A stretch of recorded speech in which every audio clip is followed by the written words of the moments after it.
যে রাধে সে যেন চুলো বাঁধে। লালমনিরহাটের মিম যেন তারই প্রতিচ্ছবি। নিজের স্বপ্ন পূরণে কি না করেছে দরিদ্র পরিবারের মেধাবী এই সন্তান। পড়াশোনার খরচ জোগাতে সেলাইয়ের কাজ থেকে শুরু করে কৃষিকাজও করেছেন এই মিম। এত পরিশ্রমের পরেও নিজের পরিশ্রমকে বিসর্জন দেননি তিনি। ঠিক মেডিকেল ভর্তি পরীক্ষায় সাফল্যের সাথে উত্তীর্ণ হয়েছে এই মেধাবী ছাত্রী। তার মায়ের মুখ থেকে শোনা যায় মিম সারা রাত পড়াশোনা করত। পড়াশোনায় কোনো কমতি রাখেনি আমার মেয়ে। রাত গভীর হয়ে গেলেও পড়াশোনা করত। ঘুমানোর কথা বললেও মেয়ে রাগ করত, বলতো সারাদিন কাজ করে সময় পায় না মা, তুমি কি আমার স্বপ্ন পূরণ করতে দিবা না? এই বলে সারা রাত পড়াশোনা করত আমার মেয়ে। পাতে জুটত না ভালো খাবার, অর্থের অভাবে পড়তে পারেনি শখের কোনো পোশাক। প্রতিদিন ৩-৪ কিলো পায়ে হেঁটে কলেজে যেত সে।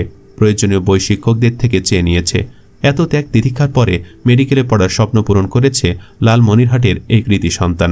মিমের ভাষ্যমতে এমনও অনেকদিন গেছে পরীক্ষার 1 মাস বাকি আছে, কিন্তু আমার কাছে বই নেই। তারপরও আমি আস্তে আস্তে বইগুলো নিয়ে সারা রাতে পড়ে পরীক্ষার হলে যেতাম, যদিও আমার সব বই কেনা সম্ভব হয়নি। বান্ধবী থেকে শুরু করে লাইব্রেরি সব জায়গা থেকে আমার বই ধার নিতে হতো। 2024-25 মেডিকেল ভর্তি পরীক্ষায় অংশ নেয় মিম। সেখানে মেধা তালিকায় সাফল্যের সাথে স্থান পেয়েছে সে। 3311তম হয়ে দিনাজপুরের মেডিকেল কলেজ হাসপাতালে পড়ার সুযোগ পেয়েছে। প্রিয় ভিউয়ার্স, যেখানে মানুষ লাখ লাখ টাকা খরচ করেও মেডিকেলে পড়াশোনার সুযোগ পায় না, সেখানে সেলাই মেশিন চালিয়ে মেডিকেলে চান্স পাওয়া এ যেন সিনেমার গল্পকেও হার মানায়। দোয়া করি মিমের ভবিষ্যৎ যেন আরও সুন্দর হয়ে ওঠে। ভিডিওটি ভালো লাগলে একটি লাইক এবং কমেন্ট বক্সে জানিয়ে দিন আপনার মূল্যবান মতামত। সেই সাথে আমাদের চ্যানেলটি সাবস্ক্রাইব করে সাথেই থাকুন। ধন্যবাদ এতক্ষণ সাথে থাকার জন্য।